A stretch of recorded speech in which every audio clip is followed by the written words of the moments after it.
اب آپ نے تو پہلے جو دو باتیں کہی ہیں اس سے تو خیال تھا کہ کچھ اور سوال آپ کریں گے.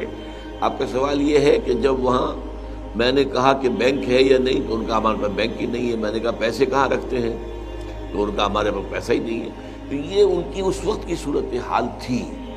ظاہر بات ہے کہ ان کے پاس کوئی بہت وسائل نہیں تھے. وہ تو اچانک جو ہے اللہ نے انہیں حکومت دی تھی ملا عمر کو اور ان کے ساتھیوں کو. جیسے کہ جھولی میں آم جو ہے آپ کہیں بیٹھے ہو آپ کی جھولی میں آم گر جائے تو اس طرح کی کیفیت تھی. تو کوئی فنڈز نہیں تھے, کوئی پیسے نہیں تھے کہ جس کے لیے وہ نظام. البتہ اگر اس نظام کو چلنے دیا جاتا اور پھر وہ اپنے انسٹیٹیوشنز ڈیولپ کرتے. ابھی تو کوئی پارلیمنٹ بھی نہیں تھی, کوئی مجلس ملی بھی نہیں تھی, کوئی باقاعدہ جو ہے مجلس شورا بھی کوئی معین نہیں تھی وغیرہ وغیرہ. تو نظام نہ سیاسی ابھی کوئی بنا تھا خاص اور نہ ہی کوئی معاشی نظام بنا تھا. صرف جو کام انہوں نے کیا ہے وہ یہ ہے کہ اسلامی سزائیں نافذ کر دی. جب چوروں کے ہاتھ کاٹے گئے چوری ختم ہو گئی, ڈاکوؤں کو سزا دی گئی شرعی, ڈاکے ختم ہو گئے. اگر زنا کے اوپر سزا دی گئی تو زنا ختم ہو رہا. یہ تو ہو جائے گا جب بھی ہوگا, کہیں بھی ہوگا. اگر اسلامی سزائیں نافذ کر دی جائیں تو جرائم ختم ہو جائیں گے, ختم ہونے کے برابر ہو جائیں گے, بہت کم رہ جائیں گے. اس حوالے سے ان کی بڑی کامیابی تھی. اور اب اس میں ظاہر بات ہے کہ کوئی وسائل کی ضرورت تو نہیں تھی. وہ تو یہی تھا کہ ایک انتظامی معاملہ ہے, چور کا ہاتھ کاٹ دیا جائے اور قاتل کو جو ہے وہ قتل کیا جائے برسر عام لوگوں کے سامنے. اور مقتول کے وارثوں میں سے ہی کوئی آئے اور اگر اس نے خنجر مار کر قتل کیا تھا تو اس کو بھی خنجر بھونکے وہ آ کر. چنانچہ یہ بتایا مجھے ایک صاحب نے کہ اسی طرح کا ایک معاملہ تھا کہ ایک شخص کو خنجر مار کر کسی نے جو ہے وہ قتل کیا تھا. اب اس کو لایا گیا اور بہت بڑے میدان میں, جیسے یہ اسٹیڈیمز ہوتے ہیں, وہاں پر بہت لوگ جمع تھے. وہاں پر جو ہے آخری بات کی گئی اور اس کو باندھ کر ڈال دیا گیا زمین پر اور مقتول کی بیوہ سے کہا گیا کہ لو یہ خنجر اپنے ہاتھ میں بھونکو اس کو. یہ منظر جب لوگ دیکھیں گے تو قتل تو نہیں کریں گے پھر, اس لیے کہ وہ تو ہمارے ہاں تو کیا ہوتا ہے قتل ہو گیا, مقدمہ چل رہا ہے, 10 سال سے چل رہا ہے. اب سیشن حوالے ہو گئے ہیں, اب اس کے بعد ہائی کورٹ میں چلے گئے, اب وہ سپریم کورٹ میں چلے گئے. اور اب یہ لعنت کی ہے اس وقت جو کتاب و سنت کے بالکل منافی ہے. کچھ تھوڑے سے درجے میں تو پہلے سے دستور میں موجود ہے اور وہ اسلام کے خلاف ہے. یہ دستور میں ہمارے ہاں پہلے سے موجود ہے کہ کوئی بھی شخص سزائے موت جس کو ہوئی ہو اور وہ سارے عدالتی پروسیجر جو ہے پورے ہو گئے ہوں, سیشن جج کا بھی, ہائی کورٹ کا بھی, سپریم کورٹ کا بھی, اور سب نے پھانسی کو برقرار رکھا ہو, تب بھی صدر کو حق ہے کہ وہ چاہے تو معاف کر دے. لیکن یہ اسلام میں قطعاً کسی صدر کا, کسی حاکم کا, کسی بادشاہ کا, کسی خلیفہ کا یہ حق نہیں تھا. ہاں مقتول کے ورثاء کا حق تھا کہ وہ اگر چاہیں تو معاف کر دیں, چاہیں تو فدیہ لے کر معاف کر دیں. تو اس حوالے سے میں یہ سوال سمجھا تھا. لیکن آخر میں آپ نے جو بات کہی وہ کیا جرم تھا ان کا؟ وہ جرم یہی تھا, یہ آپ کو تو یاد ہوگا, یہاں بھی شاید میں نے پڑھائی تھی, وہ ابلیس کی مجلس شورا علامہ اقبال کی. تو یہ 1936 کے آس پاس کی کہی ہوئی نظم ہے جس میں ابلیس یہ کہتا ہے کہ مجھے اندیشہ یہ ہے عصر حاضر کے تقاضاؤں سے ہے, لیکن یہ خوف ہو نہ جائے اشکارا شرع پیغمبر کہیں. اگر پیغمبر صلی اللہ علیہ وسلم کا جو نظام ہے وہ کہیں دنیا میں ایک دفعہ اس نے اپنی چمک دمک دکھا دی تو میرا تو بیڑا غرق ہو جائے گا, میرے سارے نظام ختم ہو جائیں گے.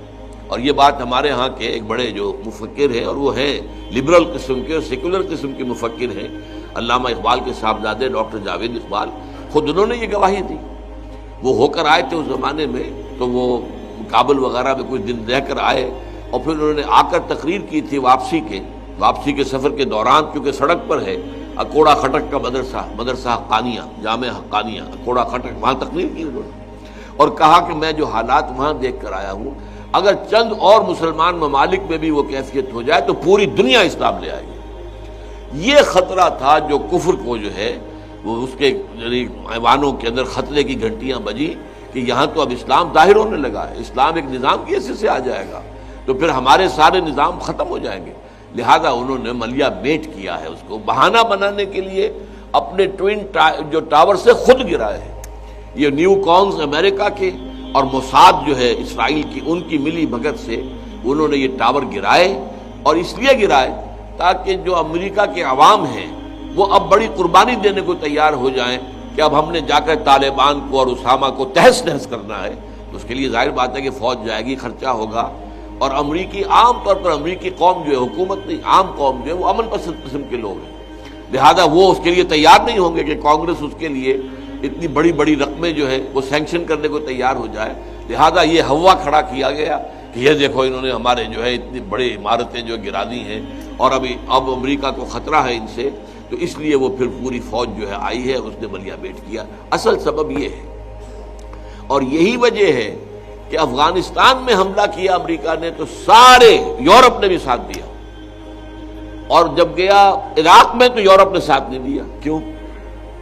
عراق میں محسوس ہوتا تھا کہ جو امریکہ ہے وہ صرف اپنے ذاتی مفاد کے لیے گیا ہے. وہاں کوئی نہیں تھے ویپنز آف ماس ڈسٹرکشن، نہ ثابت ہوئے، کوئی وہ سوئی بھی نہیں ملی، ایٹم بم تو کیا ملنا تھا وہاں. سبب کیا تھا کہ وہ عراق کے تیل پر قبضہ کرنا چاہتا تھا. تو اس میں کیوں مدد دیں گے، اس میں جو ہے دوسرے ممالک کیوں مدد دیں. لیکن جب یہ معاملہ تھا تو یہ سب کا مشترکہ معاملہ ہے. الکفر ملت الواحدہ، کفر جو ہے وہ تو ملت واحدہ ہے. تو انہوں نے افغانستان کے معاملے میں پوری دنیا سے لوگ آ گئے، اور آپ کو معلوم ہے کہ بہت بڑی کولیشن بن گئی جو عراق کے لیے نہیں بن سکی.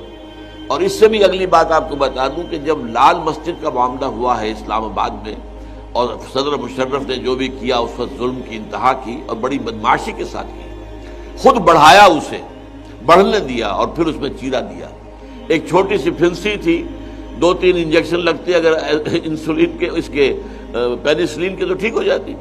لیکن یہ کہ اس نے کہا کہ یہ پھوڑا بن جائے پہلے اور خوب بڑا ہو، نظر آ جائے پوری دنیا کو کہ ایک بڑا پھوڑا نکل آیا ہے اسلام آباد میں اسلامی دہشت گردی کا اور اسلام کی ایکسٹریمزم کا.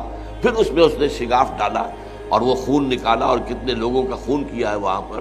قاضی حسین احمد صاحب کا کوئی بیان ہے 4000 سے زیادہ یہ طالبات اور طلبہ جو ہیں وہاں پر ختم ہوئے ہیں، شہید ہوئے ہیں اور جلائے گئے ہیں. ایسے بم مارے گئے کہ جن سے ان کے گوشت گل گئے، ہڈیاں بھی ٹیڑھی ہو گئی. اس طرح کا معاملہ ہوا ہے. واللہ عالم، میرے پاس کوئی ذریعہ نہیں ہے، نہ اس کی تصدیق کا نہ اس کی تردید کا. لیکن قاضی صاحب جو ہے بہرحال ایک ذمہ دار آدمی ہے، ایک بڑی جماعت کے لیڈر ہیں، انہوں نے یہ کہا ہے. تو اس پر آپ کو میں یاد دلاتا ہوں کہ یہ کام کیا مشرف نے تو شاباش آئی بش کی طرف سے بھی، شاباش آئی نیٹو کی طرف سے بھی، شاباش آئی روس کی طرف سے بھی، اور شاباش آئی چین کی طرف سے بھی. یعنی یہ پورا الکفر ملت الواحدہ، یہ سب کے سب جو ہے اس معاملے میں متفق ہیں. اسلام کو نہیں آنے دینا ہم نے، کیونکہ پھر ہمارے نظام، ہمارے مفادات، ہماری پوری دنیا جو ہے ہمارے مالیاتی نظام کے امپیریلزم کے شکنجے میں اب کسی جا رہی ہے. یہ تو ہم نے تو اسے پوری دنیا کو جکڑ لینا ہے. تو اسلام ظاہر ہو گیا تو پھر ہمارے سارے جو منصوبے ہیں خاک میں مل جائیں گے. تو یہ اصل سبب تھا.